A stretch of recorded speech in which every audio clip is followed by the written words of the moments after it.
Everyone, welcome back to my channel. আমি মূর্ছনা আবারও চলে এলাম আজ সারাদিন কিভাবে কাটালাম তাই আপনাদের সাথে শেয়ার করতে। আজ স্যাটারডে আর সকালটা শুরু করলাম এক কাপ চা আর টোস্ট দিয়ে।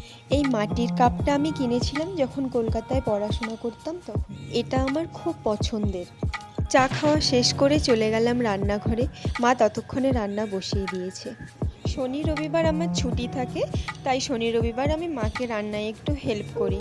মা ততক্ষণে ভাত নামিয়ে ফেলেছে আর আলু ভাজা বসিয়ে দিয়েছে। আজকে নিরামিষ, তাই আলু ভাজা আর একটা মিক্সড সবজি ছিল, চাল কুমড়ো, ডাঁটা আর বেগুন, এগুলো দিয়ে একটু ঝোল ঝোল করে হালকা পাতলা, যেহেতু খুব গরম পড়েছে বাইরে। এরপর সকালে খাওয়া দাওয়া করে নিয়ে বাইরে আম পাড়তে চলে গেলাম। এখন যেহেতু বেশ ভালোই চড়া রোদ হচ্ছে, তো মা বলল যে এই সুযোগে আচারটা বানিয়ে দিই। এরপর আবার বৃষ্টি নামলে আচারটা দিতে পারবো না। আর আমার ভাই গাছে উঠেছে আম পাড়ার জন্য। আমি ঝুড়ি নিয়ে নিচে দাঁড়িয়ে আছি। আম গাছটা বেশ ছোট, কিন্তু প্রচুর আম ধরে।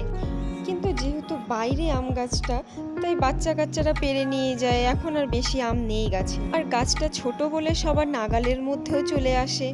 আর আমাদের এই গাছের আমগুলো বেশ অনেকটা বড় বড় হয়। আর লোকাল আমে দেখবেন পাকলে কিন্তু ভেতরে পোকা হয়ে যায়, কিন্তু আমাদের এই আম গাছটা না, পাকলেও পোকা হয় না ভেতরে, আর খেতেও কিন্তু ভারী মিষ্টি। আর বাড়ি এসে আমগুলো মাকে আমি খুব ভালো করে ধুয়ে দিলাম।